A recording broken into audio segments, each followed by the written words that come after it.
2024 সালে যুক্তরাষ্ট্রের শিল্পাচার্য জয়নুল আবেদিনের একটি চিত্রকর্ম বিক্রি হয় 8,25 লাখ টাকায়। চিত্রকর্মটি 1970 সালে কাগজের উপর কালো কালি রেখে ও ওয়াশ দিয়ে তৈরি করা হয়।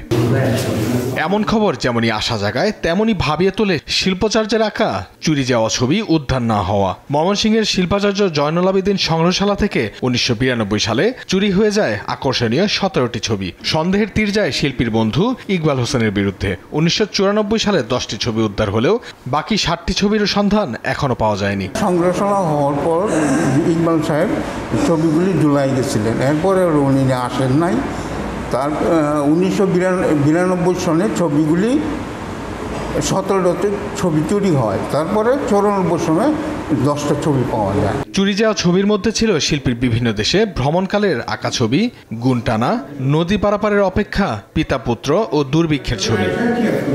শিল্পাচার্যের প্রতি অবহেলার কারণেই এখনো 60টি চিত্রকর্ম উদ্ধার হয়নি বলে অভিযোগ শিল্পীদের। শিল্পাচার্যের খুব ওনার কাছের কেউ যিনি শিল্পাচার্যকে চিনেন এবং ওনার শিল্পকর্ম বুঝেন এবং এর মূল্য বুঝেন এই শিল্পকর্মকে, এরকম একজন পার্সন সে ঠিকই এই শিল্পকর্মের মূল্যায়ন বুঝে বলেই শিল্পকর্মগুলো চুরি করেছেন। অমূল্য ছবিগুলো উদ্ধারে তৎপর হওয়ার দাবি সংগ্রহশালার কর্মকর্তাদের।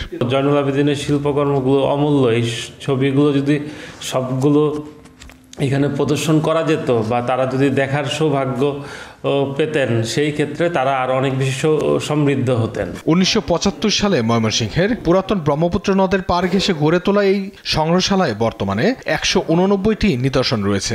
চুরি যাওয়া ছবি উদ্ধার করে সংগ্রহশালাকে সমৃদ্ধ করার দাবি সংশ্লিষ্টদের।